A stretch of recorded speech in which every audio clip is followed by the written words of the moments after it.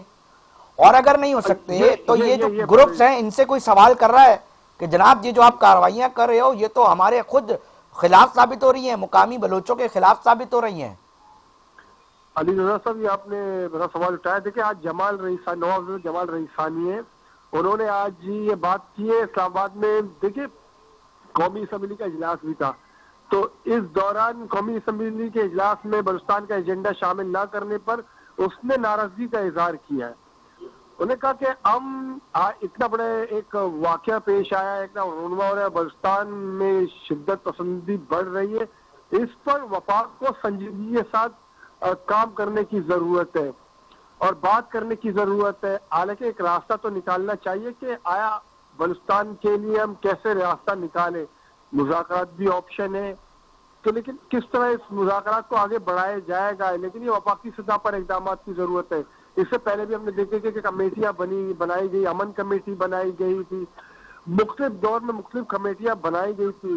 اب out put کچھ نہ کچھ کبھی نہ کبھی ہم نے دیکھا نکلا ہے، لیکن اب ظاہر سی بات ہے وفاقی سطح پر جب تک اقدامات نہیں اٹھائیں گے تو صوبائی حکومت تو اپنی جانب سے کوشش کرے گی، لیکن اب صوبائی حکومت کے ساتھ صوبائی وفاقی حکومت کو حکومت نہ کا ملے. صوبائی اسمبلی کے اندر بھی اجلاس ہوا ہے، اس حوالے سے بھی تھوڑی ہم چاہیں گے کہ ڈیولپمنٹ کیا ہوئی ہے، کیا خطاب میں بات کی گئی ہے، وہ بھی ہمارے ناظرین تک پہنچے.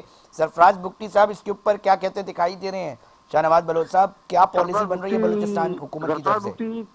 سرفراز بگٹی نے اپنے خطاب میں تو کہا کہ ہم تمام وسائل بلوچستان کی ترقی، تعمیر اور خوشحالی پر لگا رہے ہیں، نوجوانوں کو انکریج کر رہے ہیں، ان کو اعلیٰ تعلیم دلوانے کے لیے، اسکالرشپ کے لیے تمام طرح اقدامات اٹھا رہے ہیں اور ہم کیا کر سکتے ہیں. اور انہوں نے مذاکرات کے متعلق بھی بات کی. اگر مذاکرات مطلب ہونے چاہیے وہ بالکل تیار ہے مذاکرات کے لیے. اور دوسرا یہ کہ ہر اراکین اسمبلی یہی بات کر رہے ہیں کہ بلوچستان کا مسئلہ بیسکلی معاشی ہے اور معاشی حوالے سے جب تک عام لوگوں تک فوائد نہیں پہنچیں گے تو مسائل موجود رہیں گے. لیکن اب دیکھیے نا جو گراس روٹ میں نے کہا کہ اقدامات تو اٹھائے جا رہے ہیں لیکن اب عام لوگوں تک اس کو فوائد پہنچیں گے، رزلٹ آئے گا، نتائج آئیں گے، لیکن نتائج بھی اراکین اسمبلی کو بھی دینے پڑیں گے. اور امن کا تعلق براہ راست انہی اراکین اسمبلی کے ساتھ ہے، انہی وزراء کے ساتھ ہے. انہیں اپنے حلقوں میں وہ کام کرنے ہوں گے جو ماضی سے حکومتوں کا حصہ بنتے آ رہے ہیں. ان کی بدقسمتی ہے کہ ان کے حلقے بھی پسماندہ ہیں، وہاں کے نوجوان، وہاں کے زمیندار، وہ سب مطلب آپ دیکھیں وہاں انفراسٹرکچر، تعلیم ہو، ہیلتھ ہو، زراعت کا شعبہ تمام تباہ ہے. لیکن ان کو کام کرنے کی ضرورت ہے. ان کو فنڈ جب ملتے ہیں فنڈز کہاں خرچ کرتے ہیں؟ ایم پی ایس سے یہ سوال پوچھے جائیں. ہمارے یہاں تو کروڑ پتی بن جاتے ہیں بلوچستان اسمبلی میں آ کر ایم پی ایس، اور پھر یہاں سے ہی تو سینٹ الیکشن میں تو بلوچستان تو بدنام ہے اس حوالے سے کہ آف ٹریڈنگ سب سے زیادہ بلوچستان میں ہوتی ہے. ایم پی ایس کروڑوں روپے لے کر جو ہے اپنا ووٹ دوسرے صوبے سے لا کر ایک کو سینیٹر بنایا جاتا ہے یہاں سے. تو شاہنواز یہ بلوچ صاحب اندیہ میں نہیں ہے. یقینی طور پہ یہ تکلیف دہ باتیں ہیں آپ سنا رہے ہیں اور بتا رہے ہیں، یقینی طور پہ آپ درد بھی رکھتے ہیں کیونکہ آپ بھی اسی کمیونٹی سے تعلق رکھتے ہیں، ہم اس کا اندازہ لگا سکتے ہیں. تھوڑا سا ہمیں بتائیے گا قومی یکجہتی کے حوالے سے، اس کے فروغ کے حوالے سے بلوچستان میں کیا اقدامات اٹھائے جا رہے ہیں؟ صوبائی حکومت، وہاں پر مختلف گروپس ہیں، مختلف سماجی لوگ ہیں، سول سوسائٹی کے لوگ ہیں کہ کم سے کم جو ایک سلسلہ ہے وہ برقرار رہے اور یہ بدامنی نہ پھیل سکے، اس کا جو اثر ہے وہ ہماری عوامی سطح پہ منفی نہ پہنچے. اس حوالے سے کیا کوئی حکمت عملی بنائی جا رہی ہے؟ دیکھیے اس وقت جو دنیا قومی یکجہتی کے حوالے سے ایک ضروری عمل یہ ہے کہ انگیج کرنے کی ضرورت ہے نا. آپ کچھ کریں گے تو ظاہر سی بات ہے چیزیں آگے بڑھے گی. قومی یکجہتی دیگر جو کمیونٹیز رہتے ہیں، اب یہ لوگ سمجھتے ہیں کہ جو سیٹلر اور آباد کار ہو ان کو نشانہ بنایا جا رہا ہے. حالانکہ جدی پشتی بلوچستان میں ایسے ہے کہ اردو بولنے والے ہیں، پنجابی ہیں، دیگر زبان سندھی ہے، وہ رہ رہے یہاں پر. تو وہ تو اب تو بلوچستان کے ہی ہوئے نا. تو کس طرح سے ہم کہہ سکتے کہ وہ کسی اور قوم سے تعلق ہے؟ بلوچستان کے ہی ہے، بلوچستان کے ہی لوگ ہیں، ان کو بلوچستانی ہی شمار کیا جاتا ہے. اب ضرورت اس بات کی ہے کہ قبائلی نمائندین ہو, سیاسی قائدین ہو اور دیگر جو ہمارے کمیونٹیز ہیں, پنجابی, سندھی, اردو بولنے والے, ان سب کے جو سربراہ ہیں اور مختلف جو سیاسی جماعتیں ہیں, سول سوسائٹی کے نمائندگان ہیں, ان سب کا ایک آل پارٹیز کانفرنس بلانی چاہیے تاکہ ایک راستہ, ایک ونڈو کھلے بات چیت کے لیے. اور یہ اسٹیپ اٹھانی چاہیے وفاقی سطح پر, اور صوبائی حکومت اس ٹاسک پر کام کرے, دونوں مشترکہ. جب تک دونوں وفاق اور صوبے مل بیٹھ کر کوئی ایک میکینزم نہیں بنائیں گے تو اس کا کوئی آؤٹ پٹ نہیں نکلے گا, ٹھیک, کچھ بہت بھی نہیں شکریہ, ہوگا. بہت شکریہ. شاہ نواز بلوچ صاحب اپنا تجزیہ پیش کر رہے تھے اور بتا رہے تھے کہ اس وقت صورتحال کیا ہے. ناظرین, اور کس ایجنڈا کے اس کے اوپر کام کرنے کی کوشش کی جا رہی ہے. قومی یکجہتی کے فروغ کے لیے انتہائی ضروری ہے کہ تمام سیاسی جماعتیں ایک پیج پر بیٹھیں. کم سے کم دیکھا جائے کہ ایک بہت بڑا فنڈز جو ہے وہ درکار ہے, وہ لگایا جا رہا ہے. پھر کس طرح کیا ڈیولپمنٹ ہو رہی ہے, کتنی ہو رہی ہے, اس کا پورے مانیٹرنگ کی جانی چاہیے. اس کا انتظام جو ہے وہ سامنے شیئر ہونا چاہیے میڈیا کے اور دیگر عوام تک. ناظرین, اور ایک بات ضروری ہے کہ امن و امان کی بحالی کے بغیر جتنے بھی ترقیاتی منصوبے ہیں وہ فائدہ نہیں دے پائیں گے, وہ کامیاب نہیں ہو سکیں گے. یہ بڑا ضروری ہے کہ اگر ان منصوبوں کو کامیاب بنانا ہے تو امن و امان کی جو صورتحال ہے اس کو بھی بہتر بنانا جو ہے وہ 100% یقینی ہوگا, تبھی یہ چیزیں جو ہیں وہ ساتھ ساتھ چل سکیں گی. ناظرین, پروگرام میں وقت ہوا ہے ایک بریک کا, ساتھ جڑے رہیے گا. کچھ اور اہم باتیں ہیں, کچھ اور سیاسی لیڈران ہیں وہ کیا کرنے جا رہے ہیں, اس حوالے سے بھی جو ہے وہ آپ کو آگاہ کیا جائے گا.